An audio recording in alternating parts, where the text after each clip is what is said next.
media. As consumers, we are bombarded by it at every turn, like the Incredible Hulk being bombarded by gamma rays. But what makes some media endure, while others are banished to the forgotten black hole of obscurity, never to be heard from again? Who or what decides this? Hetero life mates Steve and Yahel want to know, and they want to know now. This is Obscurity Now. And what's up, everybody? Welcome to another episode of Obscurity Now, the show where we take a look at weird and almost forgotten pieces of media, and then we decide if they should be remembered for all of human history or tossed into the black hole of obscurity, never to be heard from again. My name is Steve, and with me is a man who, if he doesn't finish the podcast in under 4 days, he's banned from Mount Olympus. I'm cool. I'm bad. I'm a player, dog. It's Yahel. Steve, how are you? Who's your daddy? Punch to the screen. That might be the best ending of a movie in cinematic history. And this was a cinematic experience, an excursion for the mind. Yes. I feel like this movie may have been produced at the written at the Imagination. Oh no, I think I don't know. This might be a little bit more coherent than what he would do. That he being Jeff Hardy, but not much more. And if you're wondering what movie we're talking about and referencing, it's Little Hercules. Now I have to know right here at the beginning, where did you even hear about this movie? I don't know. Wow. No fucking idea. So it's if the gods themselves somehow implanted the knowledge into your mind. Yeah. Maybe I saw like a video on. The only thing I think it was maybe on TikTok. I saw maybe a video of it or something. Because, as you know, Steve, I think you and I probably have pretty similar FYPs with a bunch of like weird, obscure 80s and 90s VHS straight to DVD kind of stuff. Oh, yeah. Although this was released theatrically in Ukraine and Russia. Oh, I saw Kazakhstan also. You can't leave out Kazakhstan. My bad. I apologize to our Kazakhstan viewer. They don't get the internet out there. What are you talking about? Okay. Well, Steve, that said that, direct all your hate mail to Steve. Please. But obscuritynow@gmail.com. Yeah. But and I guess it kind of makes sense because the kid that plays Little Hercules, Richard Sandrak, he is from the Ukraine originally, as is his family. They moved here to try and make him a star, I guess. What a fool. And how dare they come to my Hollywood and try to take food off my table? Yeah, and he was kind of like a bit of a celebrity, like in the early to mid 2000s. Mm-hmm. You know, he was like a little kid that was ripped. He looked like a little bodybuilder. Mm-hmm. Although by the time he filmed this, it looks like at this point he had already kind of stopped training as much. He, looks like a normal. Maybe he at least cut down on the testosterone injections. Well, that's what is theorized, that they were like his parents might have been giving him steroids. He's always said no, from what I read. And also that it was his idea to train. Right. I was reading on the wiki that, he wanted to train with his dad, who was the fitness nut. Unfortunately, and since he turned out to also just be a nut. Right. Yeah. Unfortunately, he was a little abusive to Richard and his mom, but luckily they left him in time. And just in time for Richard to join the Waterworld stunt show which I auditioned for a few times, and I guess I just wasn't Herculean enough to make it. Yeah, I mean, Steve, if it's no offense to you, but if it's between you and Little Hercules, I mean, this man starred in a film with Hulk Hogan. Wait, no, not just Hulk Hogan, the whole Hogan family. That's right. The whole Hogan clan is here. Linda, Brook, Nick, and obviously I think it's interesting that patriarch himself. I think it's interesting that you chose the word clan. Was that clan with a K? Did I say clan? I did not even know. You said the whole Hogan clan is here. Well, Hogan is known for not liking the black people. But yeah, it's this movie came out kind of like at the height of the Hogan Knows Best. Right, I could see it. It's before his family disintegrated.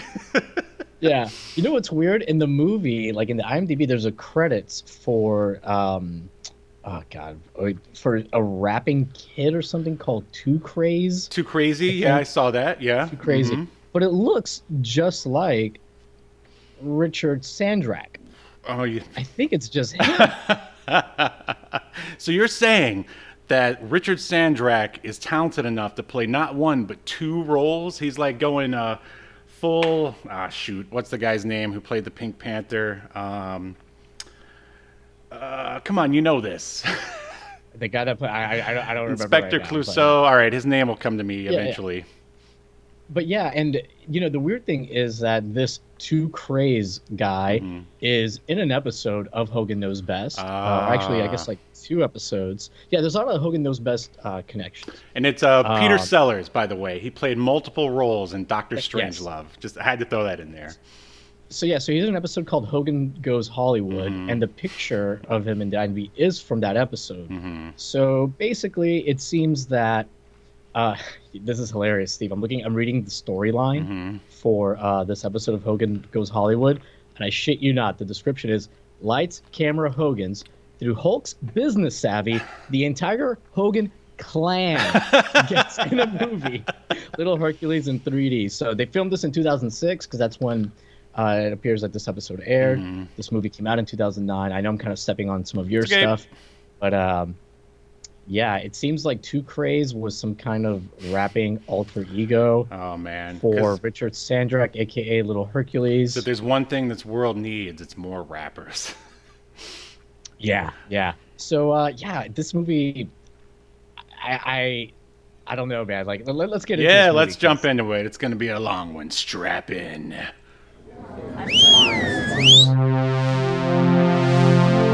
Welcome to your feature presentation.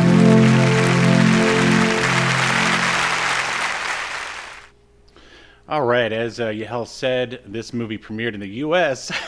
All I could find is 2009. They can't give me a direct date. 2009 in the U.S. And as we said, it's called Little Hercules. It's about an hour and a half, and it's billed as a family film.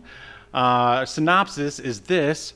Little Hercules travels from Mount Olympus to live life as a mortal in Los Angeles. But we do have, by the way, in the chat, PigDan20. He said that ain't a screenshot from no family film, to be honest. I'm not sure what screenshot it was hadn't come up at that time. Maybe it's that weird picture of Hulk as Zeus, like Hercules next to him, and they're like both looking at the camera. I don't. I would like to have that. You know those? There's like an ad on a lot of podcasts where they advertise taking like your family photo and then turning it into a painting. I'd like to have that for that Zeus and Little Hercules picture. Right there on my mantle that I don't have at home. But yeah, the director of this, all right, first off, let me say, this film is like a collection of people who are like on their way into the business and on their way out. And also people who have no business being in the business, but have been in the business for a long time, it seems like. And one of the people who are on their way in is this director here. His name is Mohamed Khashoggi. And he's only... I don't know, Steve. I feel like he might be on his way in, but it's like the door he came in through was both an entrance and an exit. I think you might be right, because so far this is the only movie he's directed. He's executive produced in a few other films, and all of them, if you can't tell, he's not exactly an American citizen. He executive produced this other movie called The Other Side of the Bed, and this other one called Football Days. And he's worked in just like various different countries like Spain, and in his IMDb it says he went to Dubai to make some films that were based, I guess, on the Arabic experience, but it didn't work. Oh, okay. It didn't work out, and that's his IMDb that he wrote. He just wanted us all to know that he tried to make it work in Dubai, but it didn't work out. He's like, did what I could, which was not much. Right, exactly. So the writer here is pretty interesting. Robert Boris, who has also written, like, it seems like basically most of his stuff, and he's quite the veteran, so I would say he's one of the people on his way out. He wrote a lot of sort of B movies that look like maybe straight to video or possibly Cinemax, but they actually look kind of cool. I checked them out. Extreme Justice, which is like this sort of cop on the edge, like action movie that stars Lou Diamond Phillips. Well, if the action in Little Hercules is indicative of the action we can expect in that film, then you are in for a pulse-pounding thrill ride that'll send you to the cardiologist. Oh, no, Extreme Justice is already the action there is a little bit better than what you'll see in Little Hercules. But another one is Steve, and I'm sorry to sidetrack, but I think I'm going to have to sidetrack a lot. Well, it's okay. Because you're speaking of the action. So Big Show is in this movie, aka Paul White, the professional wrestler. Hulk Hogan, obviously a professional wrestler. They had many matches. Do you think the fight they have in this film better or worse than their best match that you can remember that they had? Oh man, it's pretty bad. But when you add in like the terrible like effects and stuff, it makes it pretty watchable. Yeah, I the fight was fun. Yeah, I enjoyed it better than any match Hulk Hogan and the Big Show ever. I can agree with them. Plus, you've got all like the cut and paste Hadoukens and like fireballs and stuff. Like, so yeah, another one that Robert Boris wrote is an early Dan Aykroyd movie called Dr. Detroit, where he he goes from this nerd to a weird pimp with a metal hand or something.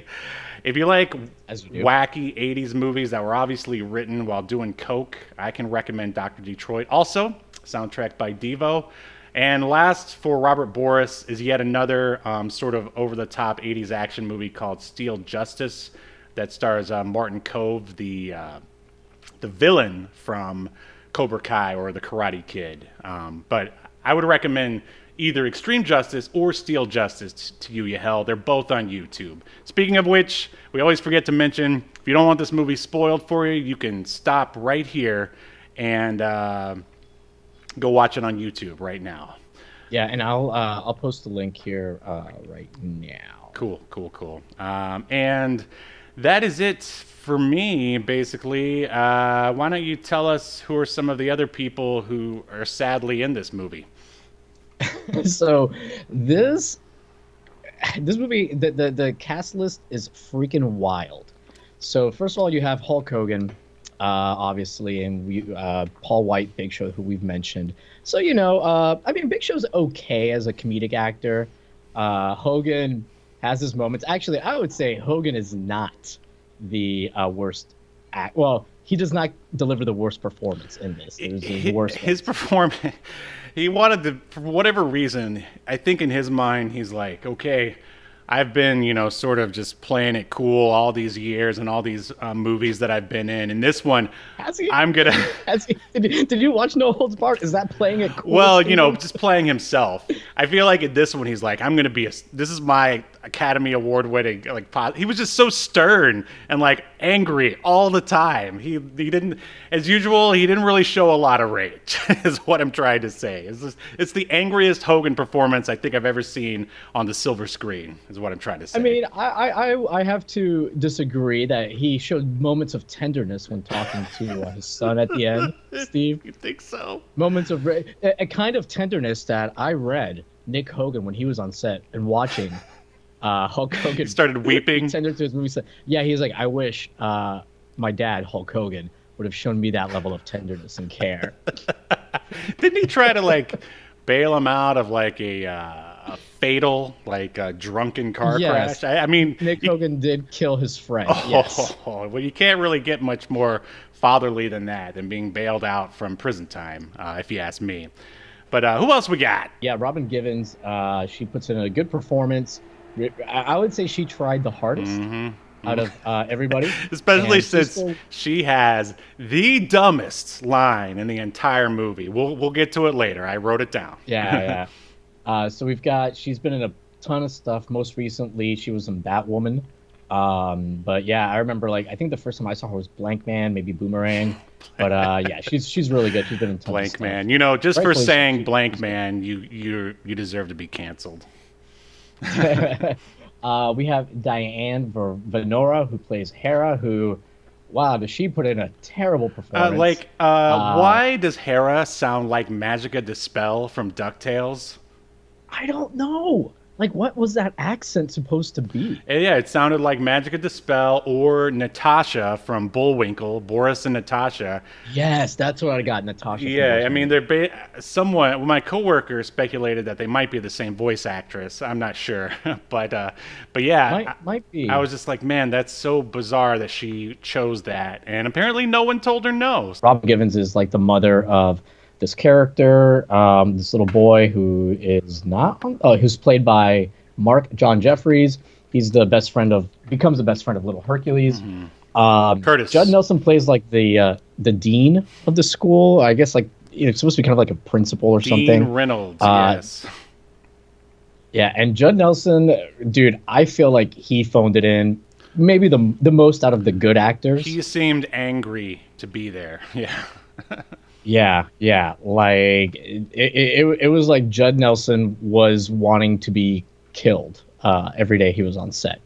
Unfortunately for you, me, and him, he lived through the entire movie.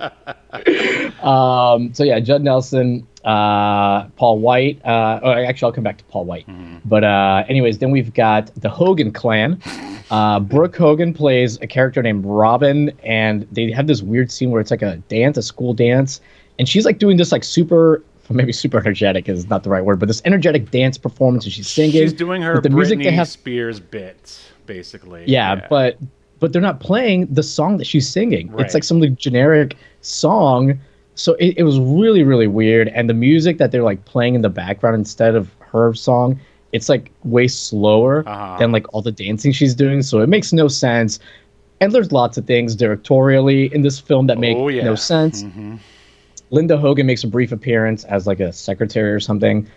Nick Hogan, Hulk Hogan's real son, who isn't loved as well as Zeus loves you can Hercules. see it in his performance. I mean, he plays a douchebag surprisingly well.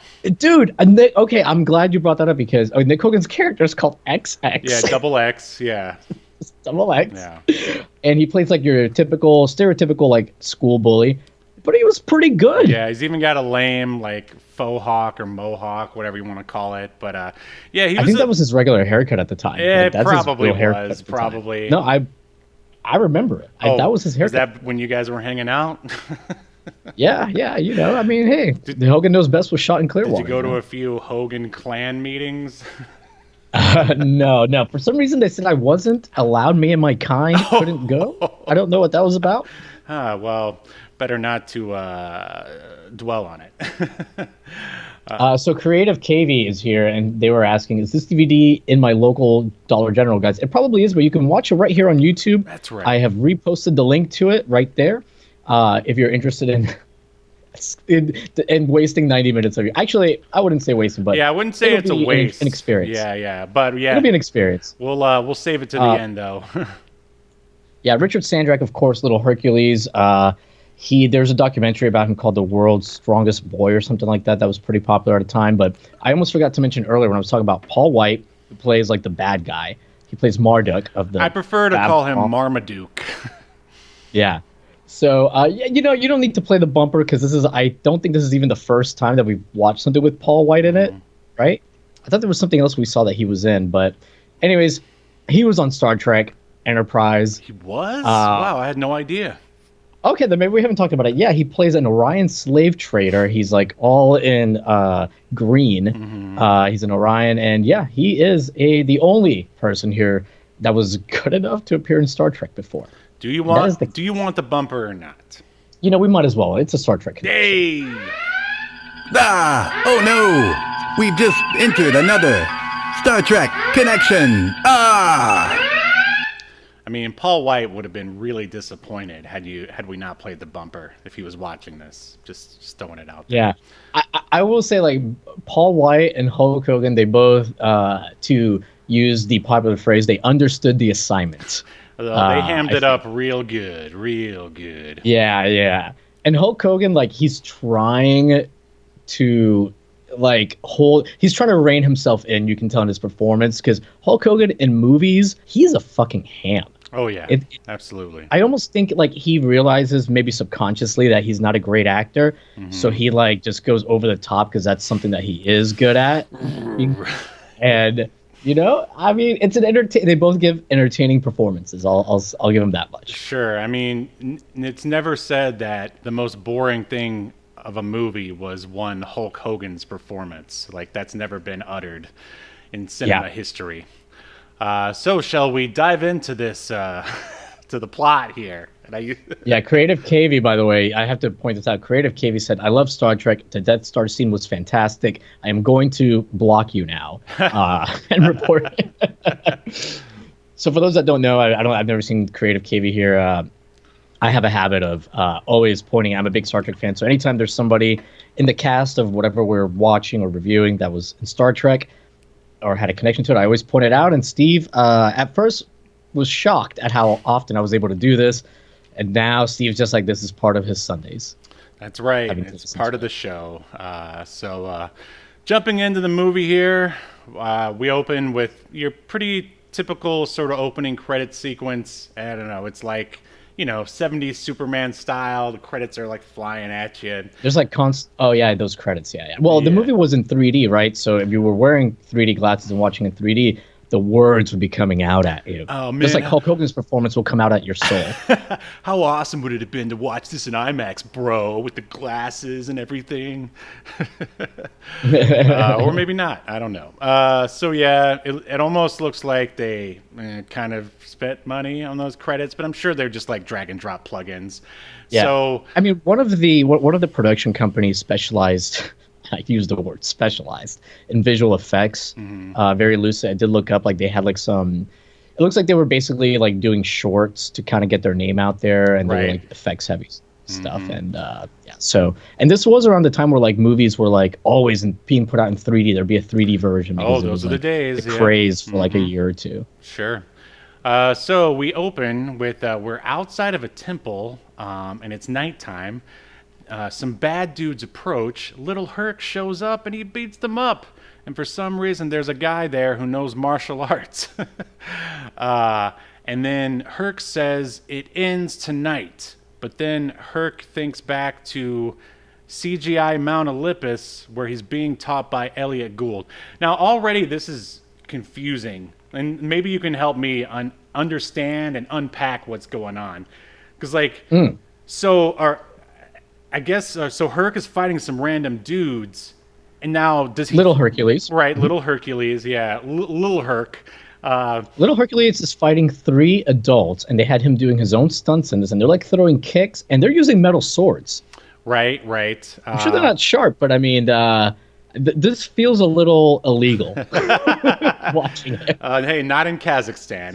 It's encouraged there. But this was filmed in California. I know. So is he fighting some random dudes, and then like Elliot Gould / Socrates brings him back to Mount Olympus? Because like no, he was dreaming. He was having a dream about because that's one of the first things that like Zeus says to him. Oh, were you fantasizing or dreaming about whatever again? Oh, so he was dreaming about fighting the dudes. Right. Oh man, I missed that line because I kept waiting for the movie to wrap back around for him to like, go back to fighting those guys. Like what I'm talking about. I thought, I was like, is the whole movie gonna be like him fighting? Right. But because I had no idea the premise was like, for those that missed it, the premise of this movie is basically, can Little Hercules survive 4 days in Burbank, California? Yeah, because it's such a shithole. So Burbank is. I mean, you've got Warner Brothers Studios, and dear God, it's awful. Yeah. Anyway, so yeah. We go to badly rendered CGI Mount Olympus, where he's being taught by Elliot Gould, who's Socrates, right? Herc says he would make a better god if he spent more time being human, but then Zeus, aka Hulk Hogan, shows up, and he is 100% against it. But his mother is more lenient. So Zeus says Herc has the best tutors in the world. Like, why would he want to go to Earth? But Herc says, who will teach me how to dance? Which, like... It's so dumb. Yeah. And then we have the greatest scene, because after that, Hulk Hogan's like response, Zeus's response is like, being mortal is nothing but pain or whatever. Oh, I got it written and he's right like, here. I want to know. I still want to go. And then like, oh, are you getting to it? Yeah, I mean, I love this line, so I wrote it down. Zeus says, Okay, I'll let you. with mortal joy comes mortal pain and disappointment. I want that on a shirt. Like, and then Herc replies, but I want to learn more about being human. And then Hulk Hogan's response was, No! it's like the most awkward no yell ever. And Not then he throws some since, shit lining not since, right at the camera because it's in 3D. not since Darth Vader, like, coming to life at the end of, what is it? Let's see, Attack of the Clones is the middle one, and then the third one is, I can't remember, but, at the end of that, when Darth Vader first comes to life, he goes, what of Padme? And they're like, she's dead. And he goes, no! You know what I'm talking about, right? Yeah. I absolutely know. By the way, crazy. Wait, was it? No. Pig Dan 20 was asking if we could see some clips of the cringiest scenes. That'd be fun. YouTube and Twitch, they don't really let us show clips. TikTok, brother. But on TikTok, where you can follow us at Reptilian Media, Steve cuts up clips from the podcast, and he'll add clips from the movie or TV show or whatever we're watching. So if you're on the TikTok, follow us at Reptilian Media, and there's like lots of little clips with actual footage from the stuff we cover. But by the way, Steve, for the first time ever since we've been doing this podcast, which we're like on episode 60-something, 70-something? Mm-hmm. Yeah, this is number 7. I have brought a jug of my vodka straight here so I could continue to refill my drink because there's just a lot to fucking unpack here. Yes, there is. I mean, we haven't even gotten past the opening yet, basically. But yeah, and like you talk about the way it's rendered, right? Mm-hmm. The way that Mount Olympus is rendered. So this is clearly all shot on like a green screen. Mm-hmm. And it's just like crappy CG clouds-ish. I don't even know if they're CG. Like I think it's like maybe. I think as I'm a bit of a video editor. A bit. I think what they did was in After Effects they put clouds in different layers, like in a 3D layer. Something you can do to kind of give it a little bit of depth and parallax. But it looks awful. Yeah. It looks. I think I have it written down here. It reminded me. Hulk Hogan's wig though looks pretty good. It reminded me of the wig from, I just can't remember the names of things anymore. It'll come back to me later. It was this Netflix show. By the way, with Pig Dan said don't become an alcoholic from this movie. I don't know. It might be worth it. We'll see. Yeah. So, for the big no scene, Zeus shoots a lightning bolt, which rouses the Big Show. Marduk. He says he doesn't fear Zeus, that they have equal power. Then they throw terrible CGI Hadoukens at each other. And Zeus destroys his own home by throwing columns at the Big Show. Yeah. And that comes back later. They love throwing around those columns. Yeah. And some of these screenshots you're showing on the Obscuritron right now, you can see like those clouds behind him. That's from Mount Olympus. Mm-hmm. And actually the lightning bolt or whatever like Big Show was throwing was also from like their little like fight. And it's such a weird scene. Like basically like Little Hercules just wants to go to Earth for a little bit. That's all he's asking for. So Steve, Little Hercules is supposed to be a child, right? However, once he does it, spoiler alert, he makes it to Earth. Once he's in Earth, he talks about how he has competed in all of these Olympic Games himself for like hundreds of years. Right? Yeah. All right. So maybe because he's like, oh, I competed in this one. I competed in the one in 482. Like he's like talks about like the gods Olympic Games. So he's been a kid still, like, for 12? a really long time, is what we're saying here. This movie makes no sense. No. Like, wait, I can't wait till we talk about Hercules' powers. Oh yeah, and I mean, the confusing, like when they lay down their mandates. We're about to get to the bet. Yeah. So like Marduk or whatever, Marduk and Hulk Hogan, they get into this fight. Zeus get into this fight. And they decide, and anyways, while they're fighting, Little Hercules goes into this horrible CG pool. What was it called? It You was remember like a the pool? portal that his mom basically created for him so he could jump in, because it's revealed later. Well, no, it's part of Mount Olympus. It's just always there because they use it later. Really? Oh, Like Larry, Zeus that's right. They and do. Hera. How irresponsible these guards are. I Right. mean, come on. So basically, this is the equivalent of having a pool when you have a child, but having no no fence around fence it. around Yeah, it. exactly. So yeah, we have to say here that, all right, so Herc goes into it. His mom sort of beckons him into it. So she's like, right here, Hercules. And he then air surfs on his shield down to planet Earth, which is just so radical, just filled with 90s tude right there. He lands. Yeah, even though this is 2009. Yeah.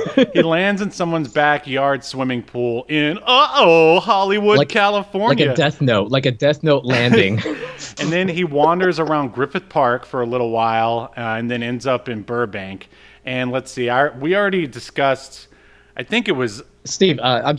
Just one thing I do want to point out because it's important for the plot. Sure. Hera. Basically, like you mentioned, Hera's like, hey, go, because Hera's like, oh, you should let him go to Earth. You should let him experience it. She's supposed to be like the cool parent. Right, I mentioned that like she the was cool mom. lenient. Yeah, for sure. Right. And she's like, go ahead, slip in now. Go to Earth now, you know? And then when Zeus is like, oh, how did he get down there? Did you let him? She's like, oh, well, I can never stop you. And so we were given the impression that Hera is like a good guy in this, but there's a little plot twist later. We find out she's actually working with Marduk. The weirdest meeting ever. But yeah, we'll get there. But like Little Hercules later says his stepmom, isn't Hera his stepmom? No, because remember, Herc's real mom is a Earth person. Remember? Oh, right. Zeus goes Yeah, no, that's what I'm saying. Hera is his right. stepmom. Yeah. Okay, later, why would he trust her? Because later at dinner, he very awkwardly tells Robin Givens and Judd Nelson, the adults, that his stepmom tried to kill him when he was a baby. Right. Yeah, so why would he? Yeah, that's a good point. I mean, it's almost as if old Boris here, the writer, he just didn't care. Again, like we said earlier, nobody said no to any ideas at any time, regardless of logic. I have a theory that Boris, I think he might have written something that was decent, but then as they were making it, like you said, they just say yes to everything, so everything gets really convoluted, and like basically every idea is used. Yeah. Okay, where were we? Okay. Elliot Gould realizes Herc is gone and tells Zeus. His wife admits to sending Herc down while he was busy fighting the Big Show. Zeus says he wants Herc back ASAP. But Big Show says if he forces Herc to return, he'll just run away again. And man, Big Show's acting here was just freaking hilarious. He was like, oh, how could anyone like something a wayward son? He like tried to get all like solemn or something. Like it was freaking hilarious. And so Marduk and Zeus make a bet. Marduk says if young Herc stays in Burbank longer than 4 days, broken and defeated, then Babylon will become the new home of the gods. And Zeus says if he survives, then Marduk must return to Babylon, never to return to Mount Olympus. So they agree on it. Next, we're with Herc walking the streets of Burbank with a weird. It's for some reason they superimpose the pool over this scene of him walking. I think they were maybe afraid of showing off some copywritten logos or something, so they just made it look really weird to look at. Lots of people are like yelling at Herc as he walks the streets, calling him a weirdo, which would never happen here in LA County or Burbank because there's already a bunch of freaking weirdos walking the street. No one would, if Little Hercules was walking dressed in like full, Roman or Greek regalia, no one would blink twice. No one would bat an eye. And it's so weird that like they keep talking about how dangerous, like Zeus and Marduk were talking about how dangerous it was to be in Burbank or whatever, and all this stuff, and how Little Hercules isn't going to survive, blah blah blah blah. He has like superpowers. Right. He's stronger than everybody. It's weird. And they constantly also talk about how weak mortals are. So, like, what is it? I know. Like, it doesn't make any sense. And who cares what the new home of the gods is going to be? Like, does it? I mean, it's just an excuse to have a movie.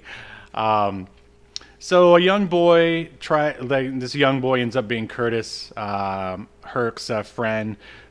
He's talking to a dog to get away from his skateboard, as if the dog could understand him. Then little Herc arrives, now wearing fur that they never showed him having before when he was air surfing down. He's just like wearing, yeah. Right.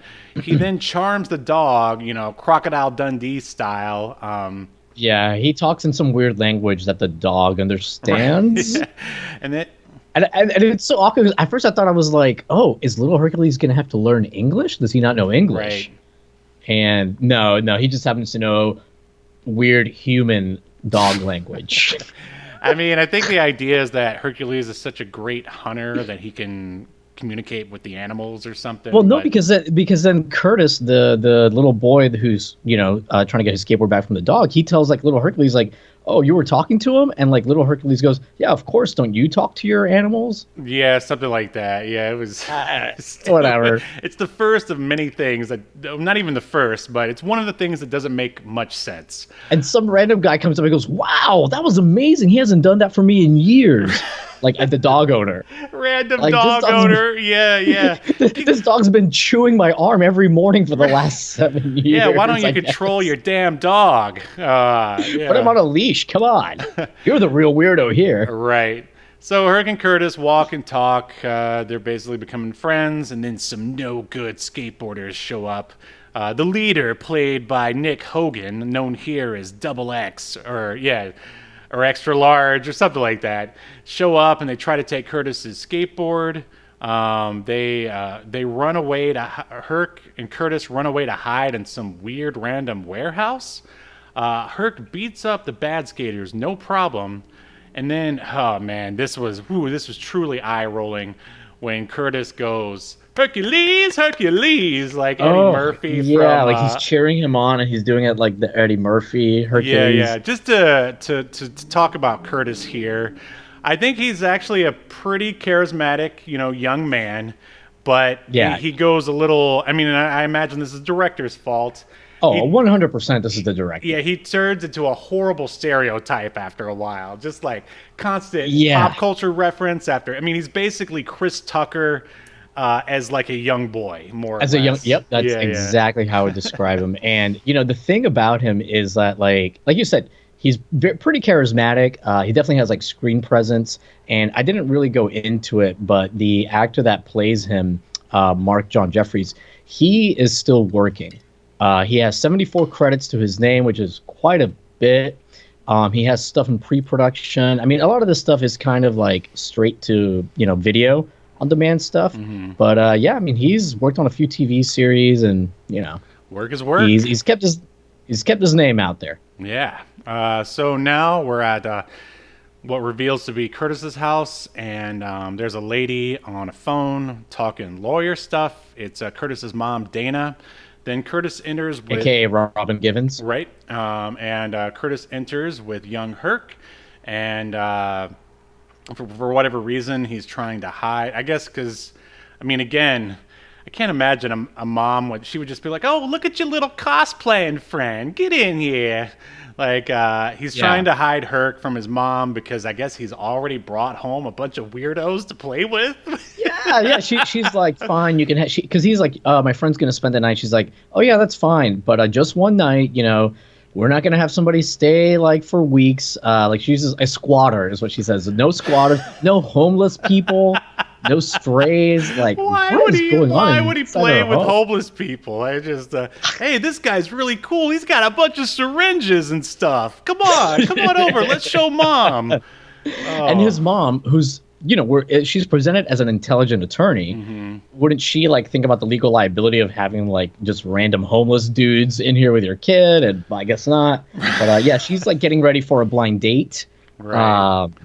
Eventually she walks in the bathroom, and I was really confused because she walks in the bathroom and it looks so weird. It looks like she was about to find out that her son was gay or something. Right. It felt like they were going to go that way. It was kind of similar to that scene in, I don't know, that one in the Spider-Man movie where Aunt May walks in on Peter Parker and his his Filipino friend, and and it's implied that they could possibly be gay or something. But yeah, it never goes that way. Yeah, because basically, like, little Hercules is shirtless. Curtis has put him on the toilet. He's sitting on the toilet, but now Curtis has grabbed a chair that's now directly facing little Hercules, and they're very close to each other. And the reason why is because little Hercules is quote unquote hurt, which makes no sense that he'd even be hurt. That fight from earlier, and him being quote unquote hurt, he's got a little tiny cut above his eyebrow, and Curtis is gonna like put some alcohol on it, which he says is gonna sting. And by the way, later on, little Hercules says that he's felt pain for the first time in his life way later on after he loses his strength or whatever. Right. So how is he even cut? Like, but yeah, Dana walks in, sees her son with his new shirtless friend. She comments on how he's half naked. Right. And then she's like, you know what? I'll put the alcohol on him. And she takes over. And then Curtis's mom, and this is weird. I mean, I guess they were trying to show how virtuous Dana is or something, but babysitter comes in and she's like, "Oh, you gotta break up your streak, girl," implying that Dana hasn't been on a date in a long time. And then she says that her drought. Yeah, that's it. And she's like, you go ahead. It's a blind date. He won't know the difference. I need to stay here and make sure Curtis's friend is okay, because I mean, that's just the flimsiest excuse for her to stay behind. Because, I mean, he clearly was okay.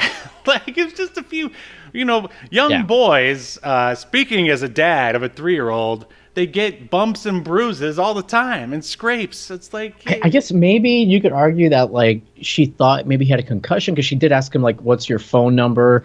She, like, gives him a cell phone, a fucking flip phone. She's like, here, call your mom. And he's like, cell phone? Like, he seems to, like, kind of be out of it, right? I guess if anything, a better reason for her to stay behind, it would be, like, I have to make sure this weirdo doesn't end up being a psycho. Or hurt, Curtis in any way. But anyway, so she sends him to bed, and now it's the next day. Herc tries to understand toilet paper. He's like back in the toilet. Man, they're really loving shooting in this bathroom. He wraps himself. So are we to believe that he doesn't shit? What's the deal? Does little Hercules not poop? Does he not wipe it if he poops? Or do they just have bidets? Which, by the way, as a bidet man myself, I recommend bidets. I mean, I don't know what the Greeks used back then, but I'm pretty sure they never used toilet paper, so it makes sense that Hulk would not know what toilet paper was. You mean Hercules would not know what toilet paper is. Did I say Hercules? You said Hulk. Oh, my mistake. Yeah, I meant to say Hulk Hercules. Clearly knows about toilets and their plumbing, because we see his visage, his face appear in the toilet bowl. Oh, God, that's so weird. I guess he can just use the pool of water that they have, like, up on Mount Olympus, that little Hercules used as a Stargate-style portal to get to Earth. Beamed himself down is what he did. Yeah, and now, like, Hulk is using that water as a way to do a video call with little Hercules, or Curtis's toilet that little Hercules is in front of. Right. So yeah, pretty much just as Yahel says, Zeus appears in the water of the toilet, and he tells Hercules he's going to alter his power and can only use it 3 times. He tells Herc he has to survive for 4 days or he'll be banned from Mount Olympus. The same thing will happen if he lies to the sword of ultimate power. Now, this comes out of nowhere. Like, we saw the original bet between him and Big Show / Marduk, and then out of nowhere, he's like, "What's up?" I'm sorry. Pig Dan was commenting, what? This is in all caps. He's talking to God in the loo? Yes, he is. I mean, sorry. I didn't mean to cut you off. But it just made me laugh. I just assumed everybody did their talking to God in the toilet. So, and then out of nowhere, Zeus mentions that if he lies to the sword of ultimate power, then he'll also be banned from Mount Olympus. So things are getting really muddled. They added in this extra sort of stipulation In Hercules. This is more overbooked than a Russo era episode of WCW Monday Night It really Show. is. It really is. So yeah, moving on. Curtis and Little Hercules walk to school. Herc tries to partake in some hip lingo, but Curtis says he's embarrassing him. And then Double X, aka Nick Hogan, the skater from before, is hassling a little girl and saying horrible racist things to her because she's Hispanic. Saying, hey. By the way, I love how at this school, because Nick Hogan is asking her for help. Nick Hogan, in this movie and in real life, is probably like 17 or 18. She looks like she's like 11 or 12. I know, yeah. But he's asking her for the answers to like the SATs, basically. Well, he got held back a few times. Did he get held back a decade? What is going on here? I mean, it gets even more muddled as we go on. So yeah, Herc shows up and he rips off a locker door, and X gets scared away with his thugs. Now we are. So obviously, we just heard that he can't use his special powers. Well, he can only use it 3 times. But he used, obviously like above human strength for like a 12-year-old kid to rip the locker door off. And this becomes like a reoccurring thing. And even later, they tried to like fix it, where Little Hercules is about to like do some stuff in the track and field, which we'll get to later. But he says, "Don't worry, I'll just use my regular strength." Right. So he's got regular strength, which is above human strength. He's got magic strength, I guess, and that's what he can only use 3 times. Right. But then also like he inexplicably uses his 3 power. I guess we'll get to it. But fuck it, we're here. Yeah. So he, to show off, like throws like a javelin using his super strength. Okay. Let's get there. So all right, we're outside at the track and field. It's daytime. There's some pretty boring sports footage. 2 coaches talk about how they used to have a great team, but now they only have 1 track meet left because the school is closing. And another like thing that we just find out, like adding more peril. Right. Yeah, they're just adding to the plot here. And then Curtis and Herc walk along, and Curtis basically repeats everything that the coach just said to reinforce the plot about the school closing. This would be so they want to win. They want to win this track meet because not only because the school's closing, but they haven't won one in like 24 years. Right. And then Herc, he takes a look at the track and field team, and he basically sizes them up and laughs at them because he's like, "You're gonna win with these guys? Like, I competed in the real Olympics." And who knows? And you were saying earlier that it doesn't make any sense that he's performed at all these Olympic events being a kid, but I mean, maybe that was their maybe they had a really low entry age back then. Who knows?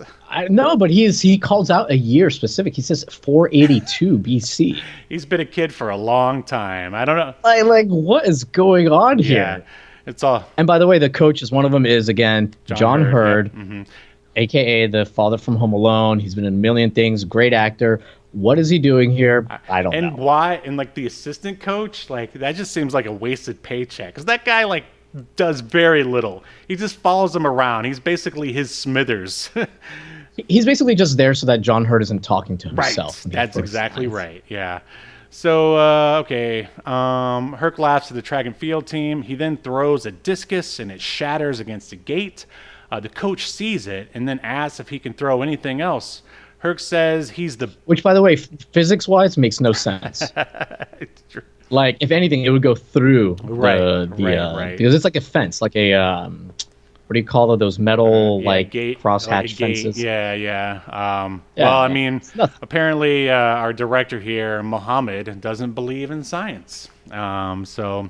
Apparently not. Yeah, so Herc says he's the... Well, he doesn't believe in good directing either. Herc says he's the best, a true Olympian, and then he's told to throw a javelin against this guy named Ramon, who for no reason is a jerk. I guess they wanted to show that he was a jerk at first, and then at the end, I think they kind of shake hands. Then he throws a shock put, and also does a good job there, and then a baseball. But as he's saying this, like he throws the javelin, he goes, "That's 1."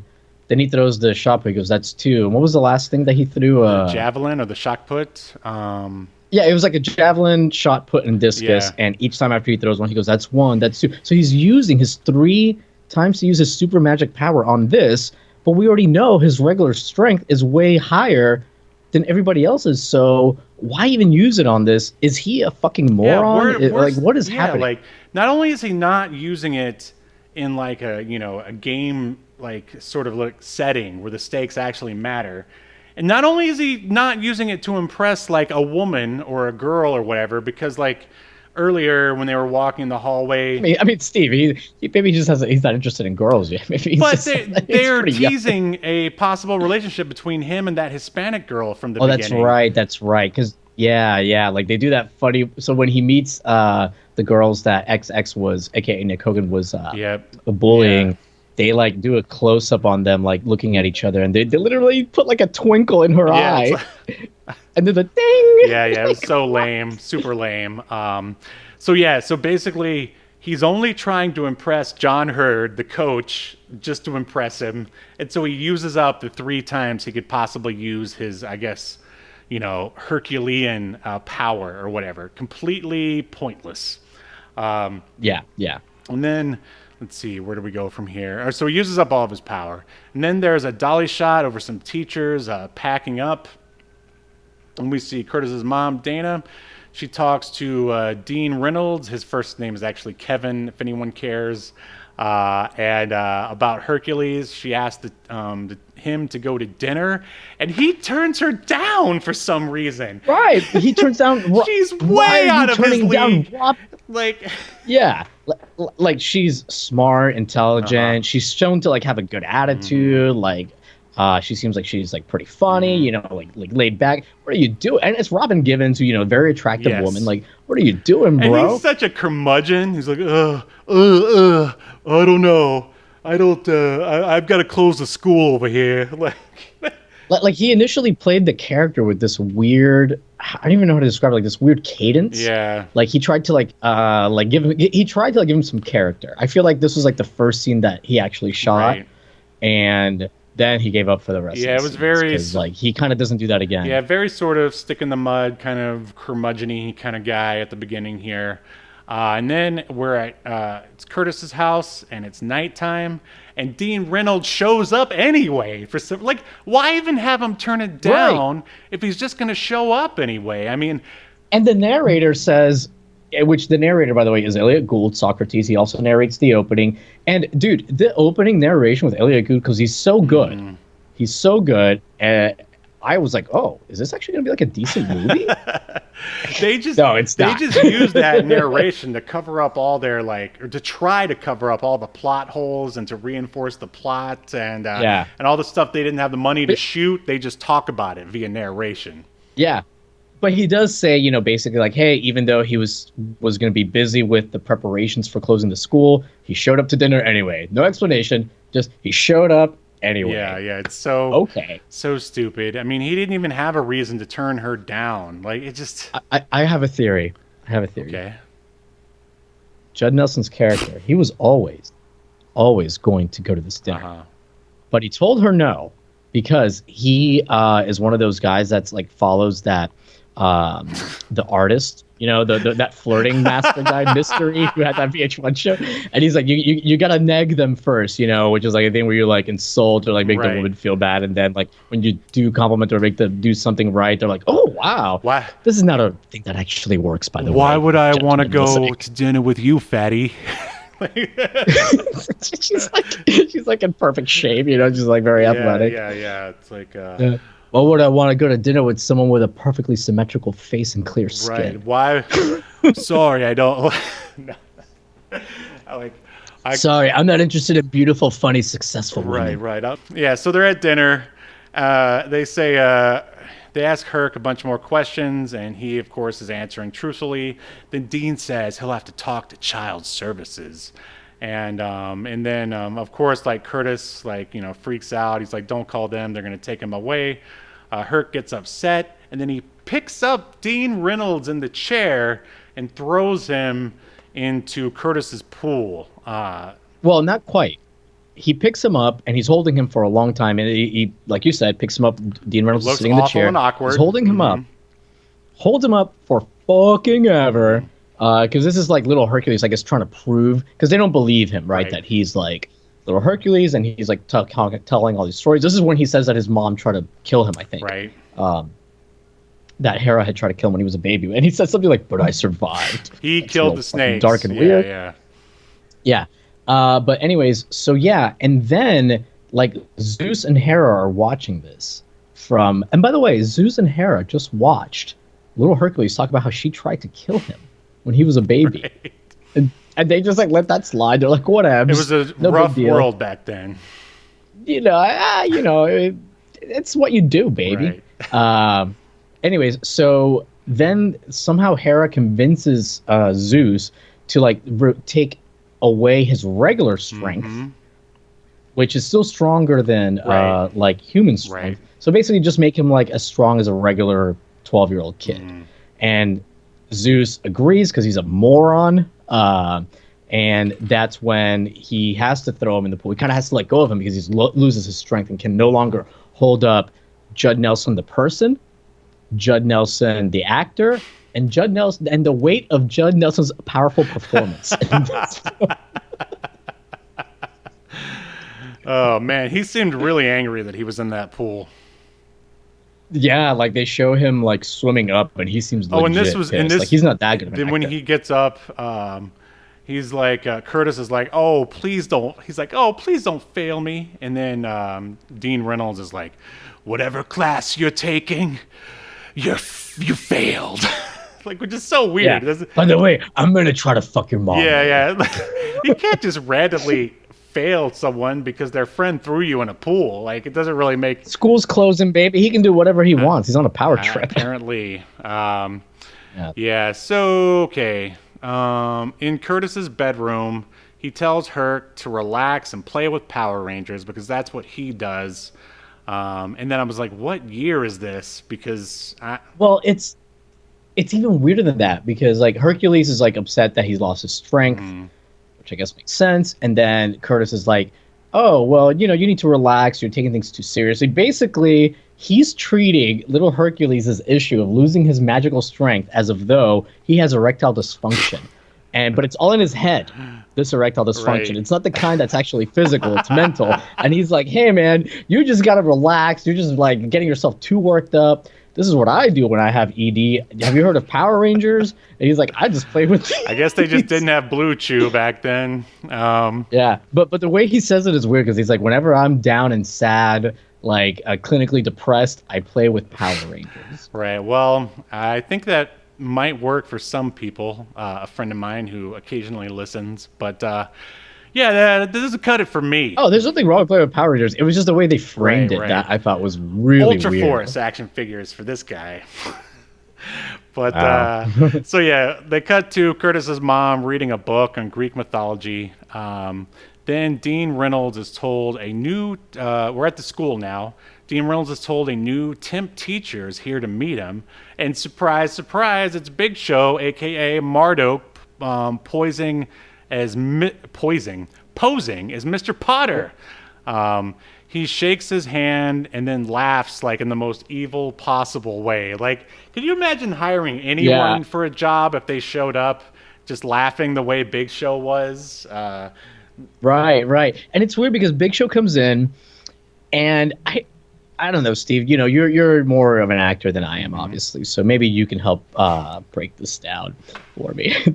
So he comes in and he's somehow both charming, which I think he's supposed to be kind of charming, the Big Show, when he comes in, and still evil. Right. And I gotta admit, I felt like he managed to like straddle that line, straddle the fence, right? Yeah, and be both evil and charming. Yeah, he's playing, I guess, sort of a trickster kind of character. It was just the laughing was a little much, I'd say. But yeah. But overall, he's like, and I'll be here to teach as long as you need me to. Right. I think someone else would have been able to, pull it off and maybe be a little bit more reserved. But yeah. Big Show's wearing a hairpiece, right? He's wearing a hairpiece, right? Because his hair wasn't that thick in 2009, right? It was already like kind of losing it, from what I remember. Yep, I believe you are correct. So now we're back at the track and field, and then Mr. Potter, a.k.a. Marduk, says he's going to help with the track team. Mr. Potter starts training the team by yelling at them. And then head coach is then testing Herc's long jump. He tries, but then Hera makes him fall by going like this for some reason. Yeah, she makes a popping sound by putting her finger in her mouth. Yeah, so yeah, Herc... Yeah, doing that thing to make a pop sound for our non-visual listeners. Right. So Herc tries over and over to jump, but he keeps failing. Then the coach and Curtis make unfunny remarks each time as he fails. They're just like, "Oh, you'll get it next time, man. Oh, power through. All that sort of thing." And like one time, like the bar where you're supposed to jump, for high jump, you need to jump before like you get to the bar, the white bar. One time it just disappears. Wow, I didn't even notice that. To thin air. But I believe. I think the first time that's what happens, but he like trips. Anyways, he keeps tripping somehow, and they make these awful jokes. They're like, maybe he's just having a bad day. Right. Then falls again. Maybe he's having a bad week, and then someone's like, next time, maybe it's a bad millennium. Yeah, I sure hope that was bad improv and not actually written into the script. But either way, I don't know. I think that was written into the script. Somebody was like, and I assume there's like more takes for like the month, the year, the decade, the bicentennial, like.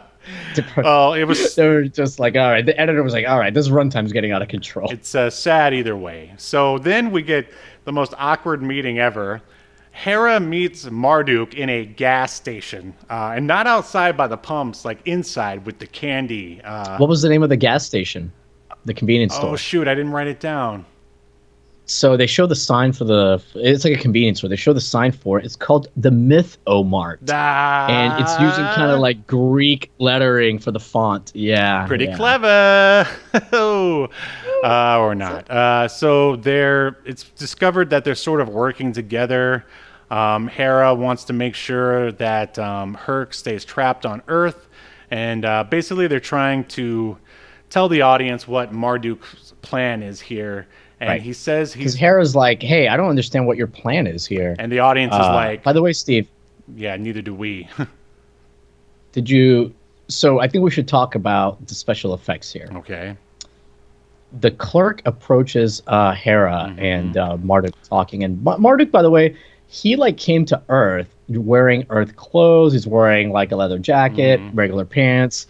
Everybody else that shows up to Earth wears like their Greek Party City costume, Right. But anyway, so Hera's there in her Greek Party City costume, and the clerk walks up to her and says like, "Oh, what is this Halloween contest?" Again, and then she like, no one would care in real life. No one would care. Well, two things here. First of all, want to take one guess who that clerk is played by? Oh wait, I saw who it was. Is it? It is one Brother Brutus. Go ahead. No, it's the director of the movie. Oh, that's right. Oh yeah, I saw that on the IMDb. Yeah, Muhammad. And he is by far the worst actor. Oh yeah, he was the worst. He's just like 3 words, and somehow they're delivered like I don't know, man. Like he just learned how to speak, and I don't mean he doesn't have an accent or anything, so I don't mean that. I just mean like they're delivered with the conviction of someone who doesn't know if sounds are going to come out of their mouth. Like, it's so fucking weird. I'm pretty sure that English isn't his first language, which is why I think it is. Like, he didn't have like an accent as far as I could tell. Well, then he's just a terrible actor. Then. No, he definitely is. Yeah. But anyways, Hera is annoyed, freezes him, and by freeze him I mean they do like this like blue layer in After Effects. This is how you would do it. You've got your video file, and then you make a layer. Make it blue, and then you add a little emboss effect, and you turn it all the fucking way up. Yeah. And then they did like an awful job rotoscoping Big Show and Hera, or Marduk and Hera, like while they're talking, and boy, does it look terrible. Yes, and the best part is that this isn't the first time they're going to use this effect, or the only time. It comes back later. Right. They're like, it was so good. We gotta save these settings. Right. Save it as a preset. We're gonna need this again. So yeah, Marduk says he's trying to force Herc to use the sword prematurely, thus making sure he's stranded in Burbank, not Earth, Burbank. Hera then frees again. What's prematurely? All this. Does this like? Is this movie an analogy for erectile dysfunction? We'll have to ask Mr. Boris who wrote it. I mean, I'd imagine he was probably at that age when he was writing it. Yeah. He freezes the attendant with the lamest looking ice you've ever seen. Then now we're back at the track and field. Head coach asks Herc, what's got him down? Coach says strength is about hard work and sweat, knowing what you want. He also says it's in pill form or powdered form, and then Yeah. but they don't let you use that anymore. Yeah, he says sometimes strength comes from pills or powder. And then he goes, but that's illegal now. I laughed so hard when he said that. And then what would have been really great is if he looked over at Double X and was just like, hey, ask your dad. He probably knows a little about that. That would have probably been a little too meta, though. Honestly, I wish this movie had more of John Hurd's, portrayal of this kind of semi-unhinged coach. Yeah. He means well, but man, he's seen some things, and sometimes it just comes out. He was so good. He deserves his own movie, for sure. Yeah. So, yeah, I laughed real hard at that. Then Herc and Curtis go to the school dance where Brooke Hogan is performing. Curtis is dressed like Tubbs from Miami Vice, which I imagine that's where Muhammad's sort of knowledge of American pop culture stops. He's like, oh, I dress you like Tubb from Miami Vice. And I am not convinced that Muhammad's not an American. I think he might be American. We'll try to find out. Yeah. So Herc, I think he's just an idiot. just a bad filmmaker. Herc tries to dance, but of course he sucks. Then the Hispanic girl from before asks Herc to dance. Herc and Curtis, of course, are brought up on stage, and they have like a little dance-off, and he wins over the crowd this way. Now we're back with the head coach, and is talking to the other coach, and then they go. This scene needed to be deleted. There's no reason for it to be there. They just go visit the cheerleaders for some reason. And they're like, sure. Rah, rah. And then that's it. They're like trying to show that they don't have very many cheerleaders. Do you know what scene I'm talking about? Yeah. I didn't really get it either. It was so weird from the dance. Once the dance scene starts, like from there over to like the next 3 or 4 scenes, like nothing really makes sense. Like, I think it's like the most poorly directed parts of the movie. And that is saying something because Absolutely. We haven't really talked about it, man, but there's like awkward camera angles. Oh, yeah. I'm glad you brought that up. The cinematography for this film is absolutely atrocious. And that's what, I mean, and aside from the bad special effects, that's the second really big shortcoming. I mean, because the script is at least like such a mess that it's actually kind of fun. But you can't get, like, the cinematography is bad, just sort of flat camera angles, just 2 shots. There was one time I feel like they had a dolly for the day that they used once and then never used again. But yeah, overall, just really, really bland cinematography overall. It reminded me of Santa with Muscles, actually. Just in the way that that was way more competent than this. Well, I mean, just in the way that the cinematography was lacking. But yeah, you're right. That is a more competent movie than this. But anyway, so Dana types away on a computer, still looking up Greek mythology. Then she goes into Curtis's room and finds Herc's sword just laying around. It's not hidden or anything. It's just laying around. Then Dean Reynolds walks into his empty classroom, and there's like sad music playing. We're supposed to feel bad for him that he doesn't have a class anymore. He's got no class. Hey. Then Dana enters and hands him the book on Greek mythology. Dana says she's been asking around and can't find anyone who knows who Little Herc is. Then Dana starts saying that she starts to believe that Little Herc isn't actually Hercules, but of course Reynolds doesn't. And she's like laying down all these other sort of facts, like saying that what Little Herc says has sort of corresponded to her research. And then Reynolds doesn't believe her because he doesn't trust women. Or who knows. But at the very end, he does say, I'd like to take a look at that sword. So now we're back in the locker room.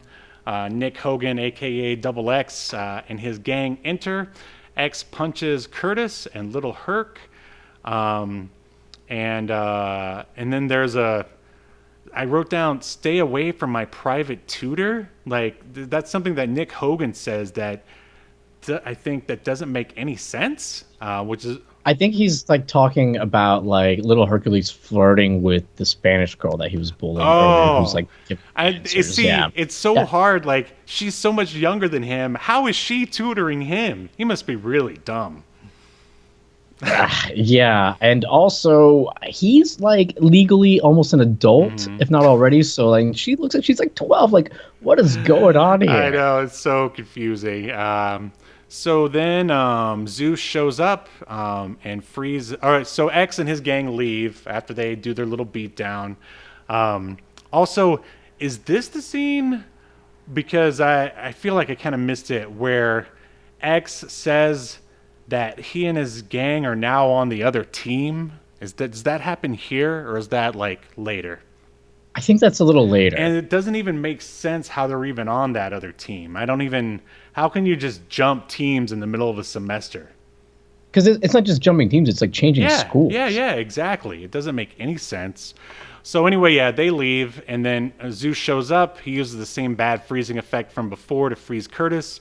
Zeus tries to convince Herc to return, but he says But Herc is all like, oh, but I swore to Coach I'd play those games. Oh, here's another thing I meant to ask you, because I'm not sure.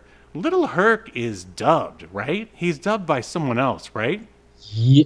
So I don't know. There's definitely like dubbing of the lines. I don't know if he's like recording them himself, but you can tell it's very obvious in some scenes that like his audio has been dubbed over.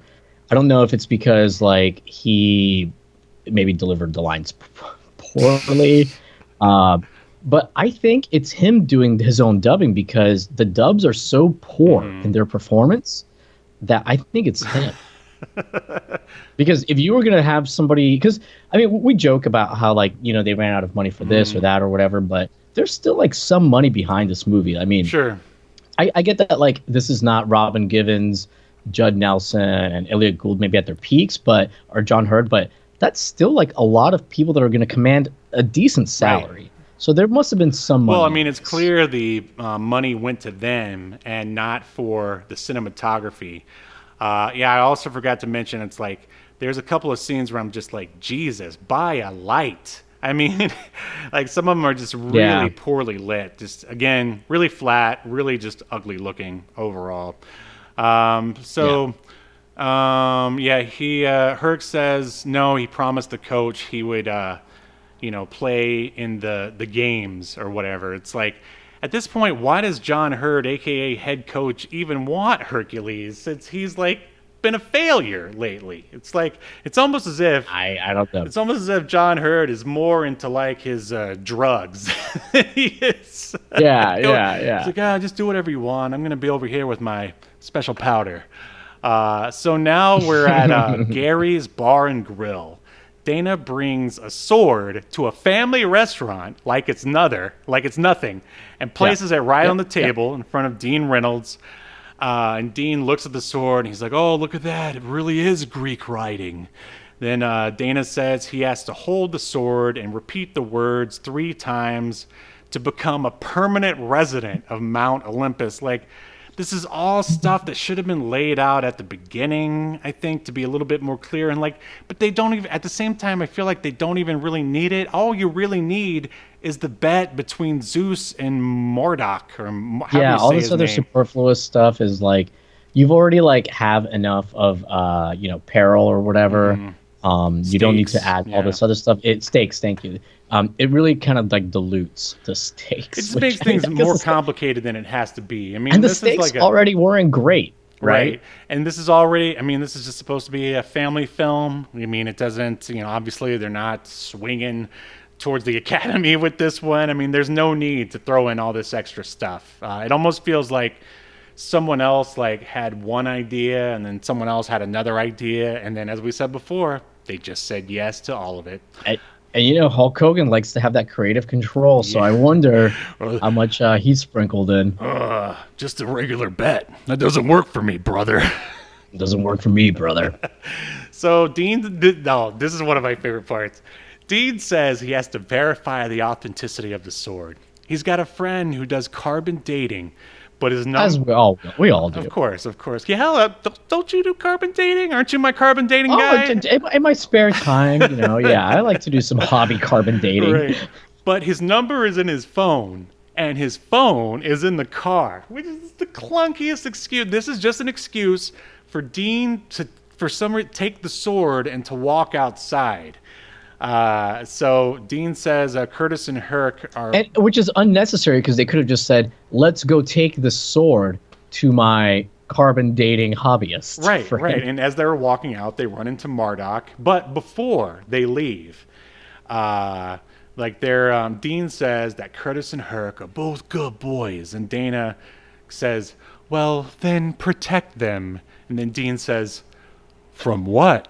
And then Dana responds, I don't know. What the? And she delivered it with such conviction, like a real actor, and it's just so bad. It just doesn't make any sense. Just protect them from what? It's so bizarre. I don't know. What do you think was going on? I think we're losing the stream here. I don't know, but I gotta give I legit laughed out loud when this happened.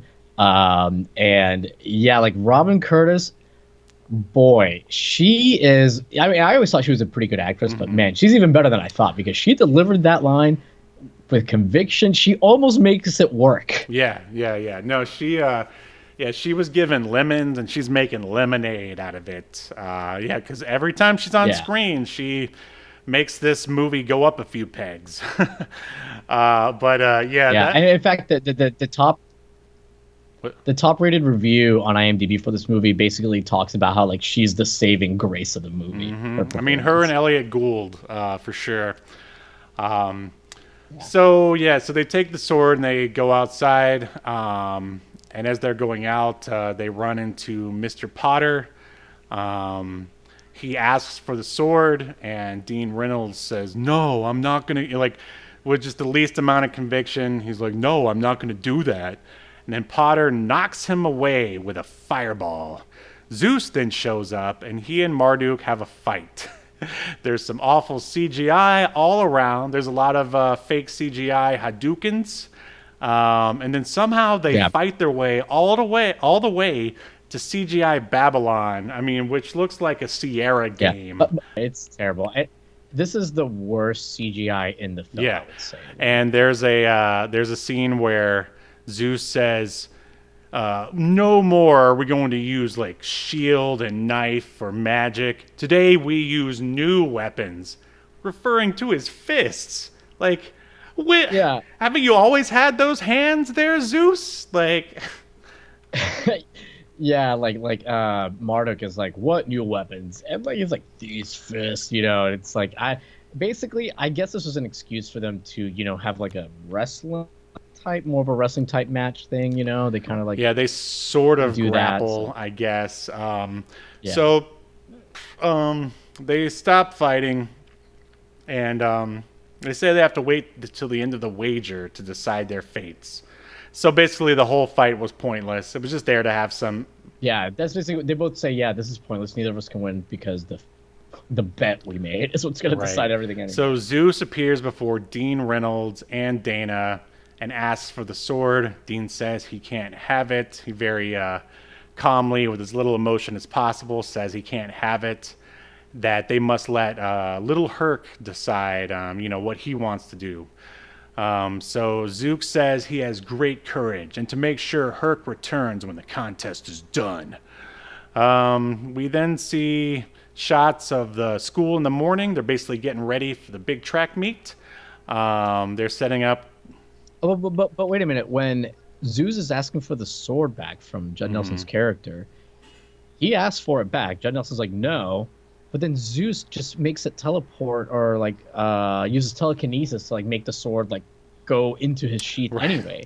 So he never even needed to really ask him for it. But then he says you have great courage. Since when did gods have to ask mortals for anything? I mean, I guess Just being polite. Yeah, I mean, I was saying that maybe since he showed the courage, he was like, "Oh, I see your game. You care about my son as much as I do, so I'll let you pass this time." Like, that's basically what I got from that scene. So yeah, they show a bunch of kids like warming up. They have like a commentator in like their radio booth announcing the games, and for some reason he's British, just for no reason. Even though we're in Burbank.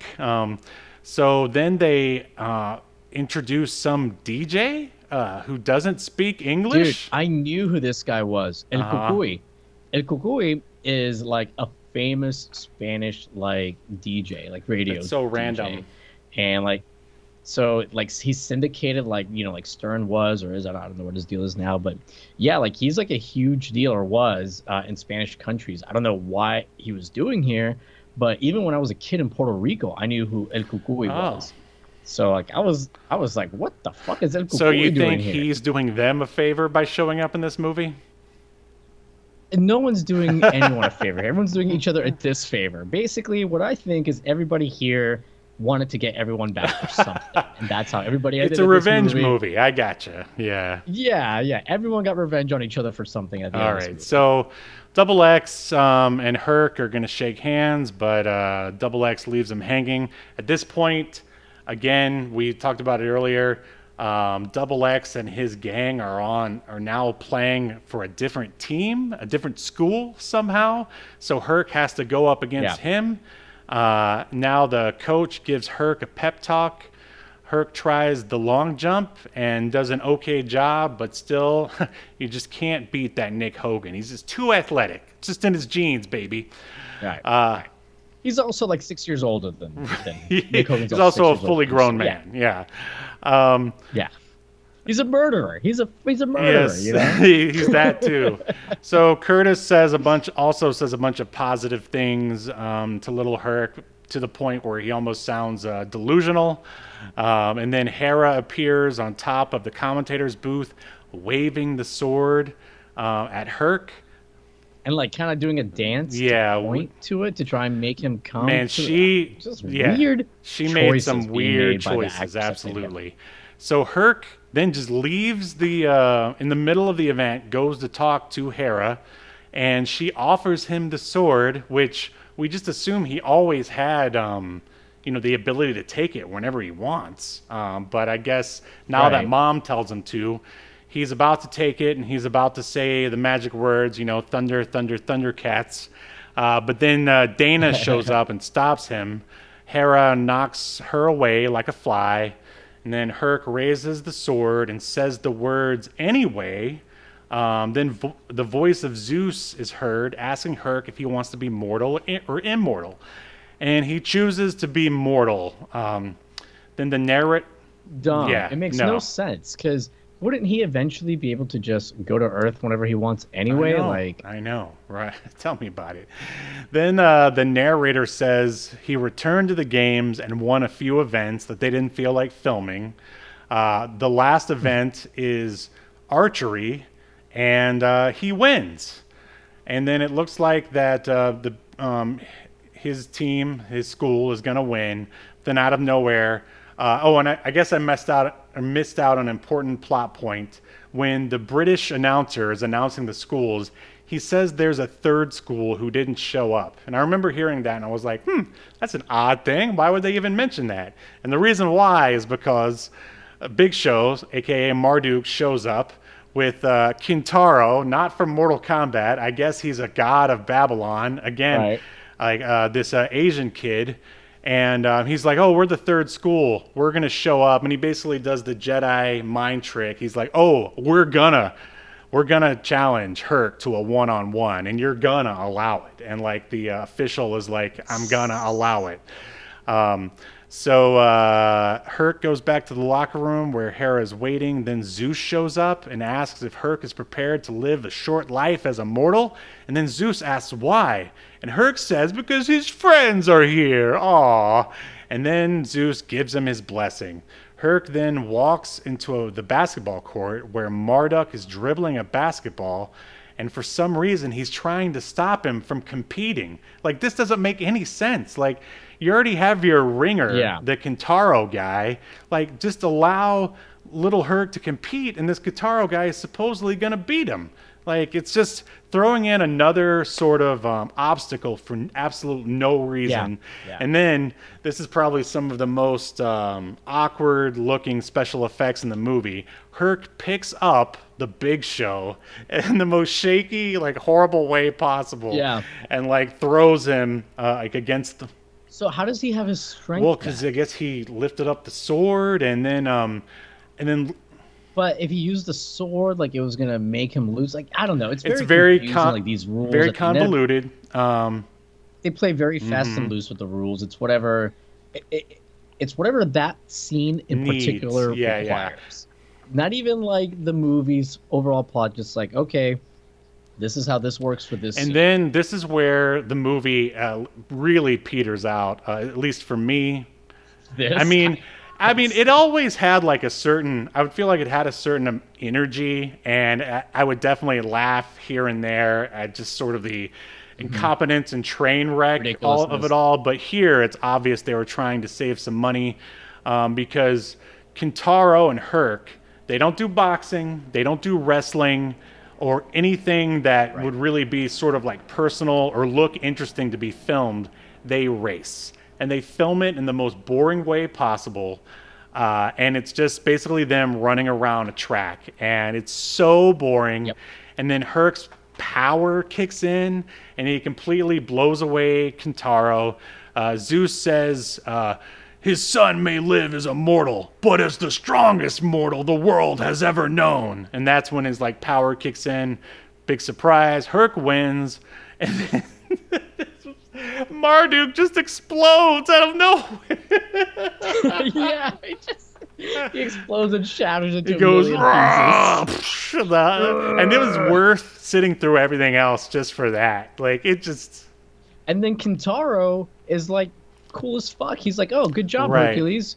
We should do it again sometime. And he's like, oh, I think we will. So, like, I know.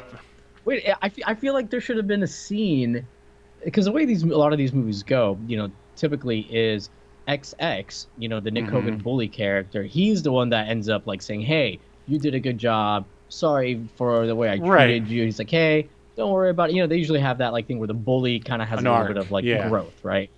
No, Nick Hogan's is still an asshole getting ready to race his car with his friend. I'm going to go murder another friend.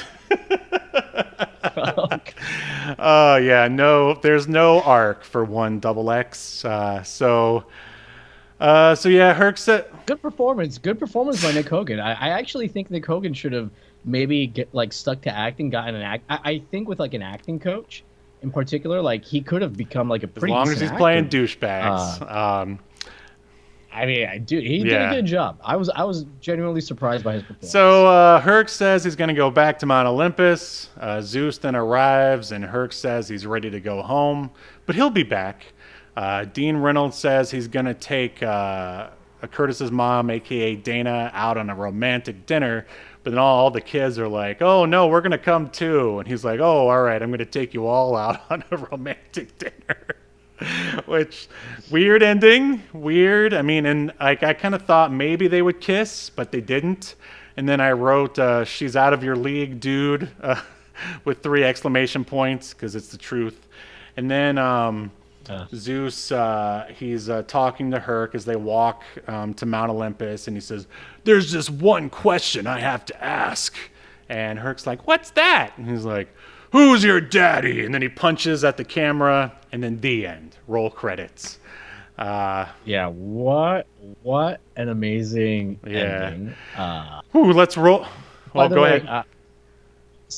I do want to point out, I did read that Mohammed Khashoggi, because I'm like, I didn't remember having an accent, and it did say in his biography that he spent his youth in Switzerland and the UK. Mm-hmm.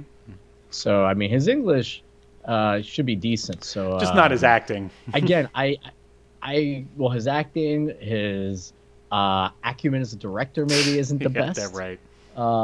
So yeah. Anyways, let's wrap this up. All right.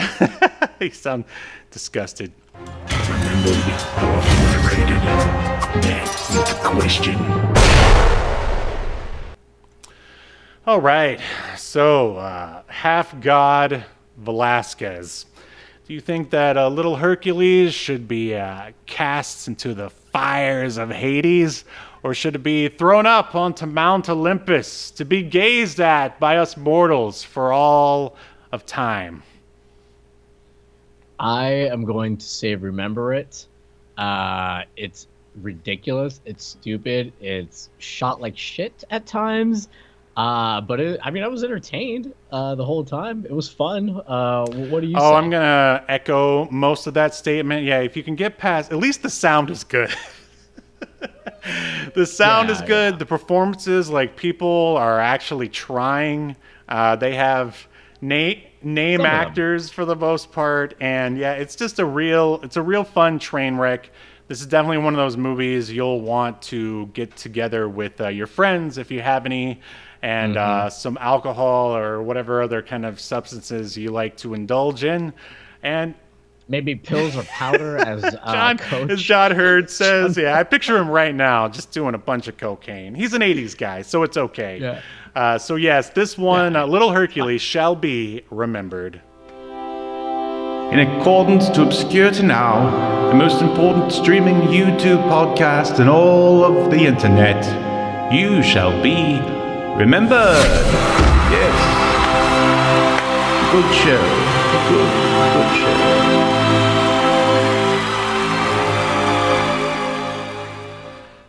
Did I tell you, Steve, that the guy that plays Kintaro was actually a contestant on Tough Enough? No. Oh, wow.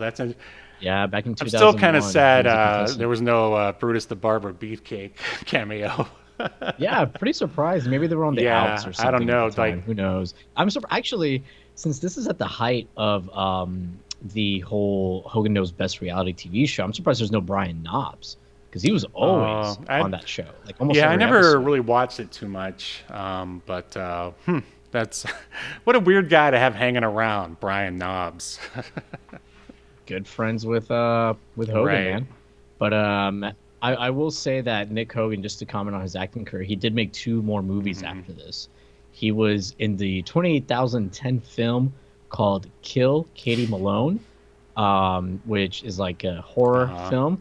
It has a rating of 4.2 on IMDb out of 10, which you would think, wow, that's terrible. However, Steve, it is a 100% increase in rating from Little Hercules, 1 star. his previous one, which has 2.1.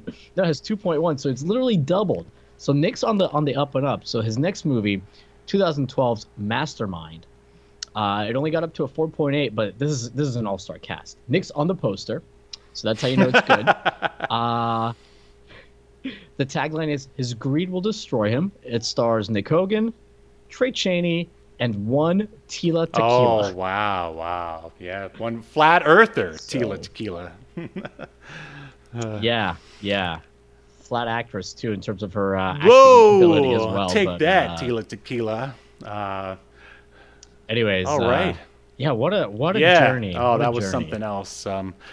All right. Well, before we wrap up here, I would just like to remind everybody that my comic book, Escape to Earth, is available for purchase. We've got a big cartel store, which is always weird to say, but that's just the name of the website that it's on, for Reptilian Media. And I have an updated promo to tell you all about it. Here it is. I'm having a weird day. The name's Adam. Where I'm from, I'm known as the Zero Thief. Depending on who you ask, some might say I'm the best thief. But believe it or not, even the best screws up every once in a while, and that's what I did, and I had to make a fast getaway. I ended up crash landing on this bizarre planet. Turns out, I didn't get away fast enough. These winged freaks followed me here. It's just us here, Zero Thief, on this empty backwoods planet. So start talking, either to me or my blade. Okay, I do have something to tell you. It's about the planet. It's not that empty. Come on, man, I thought you were gonna duck. Cut me loose! Behind you! Whoa! Thought I was done for. It was gonna be a light snack for a snarling creature, but then She showed up, riding on the back of one of those monsters like it was nothing, and with a wave of her hand, the other razor-toothed beast just stomped away. I'd never seen anyone like her before in my life. I thought I'd say something clever. Thanks, have you seen my ship? She gave me a look that said more than words ever could, because I think she was trying to read my mind or something. And from there, things just got even weirder. Escape to Earth. 36 pages of insane dinosaur action. Issue 1 available now at reptilianmedia.bigcartel.com, featuring a variant cover by Sean Forney. Act now while supplies last.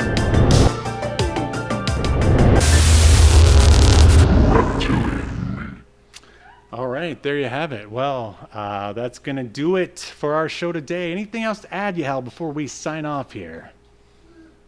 What more can be said? You could watch the movie Little Hercules in 3D on YouTube. Just search for it. It's so good that the copyright holders have done nothing to prevent it from being pirated or viewed illegally. As I say sometimes when we find these films on YouTube available, it's like they're too embarrassed to claim ownership. Yeah, true that. But it's a good time. You should definitely check it out. And we will see you next week. Well, Steve, where can we be checked out? We can be checked out on YouTube at the Reptilian Media YouTube page, Twitch, TikTok, as we said earlier. And, of course, anywhere you get podcasts if you're a multitasker and don't like to be tethered to YouTube.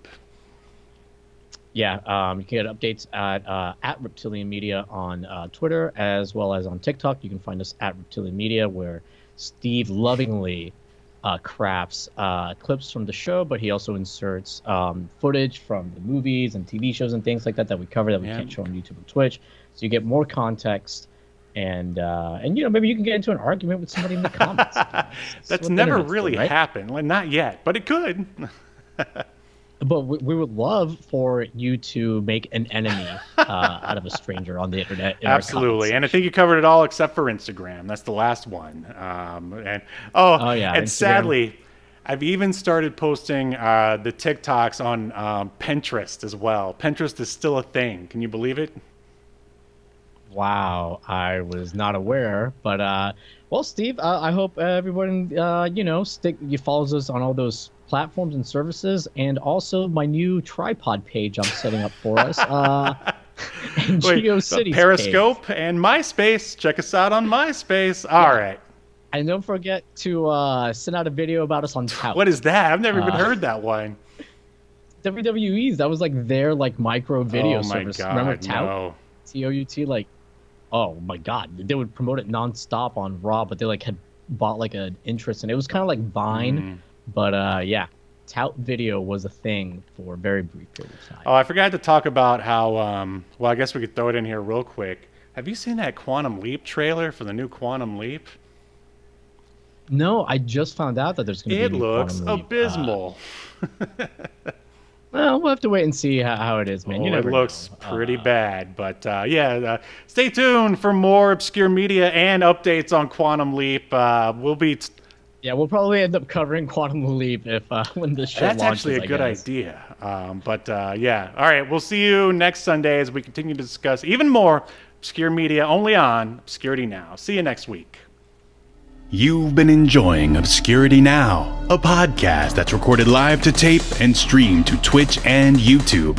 Subscribe so you never miss an episode or hilarious quip. Take us with you by following the download links provided in the show notes to wherever you get podcasts. And take notice of our various social media links. If that's what you're into, I'm not here to judge. And make sure you join us live next week at 6 p.m. Eastern, 3 p.m. Pacific as we continue to discuss more obscure media only on Obscurity Now.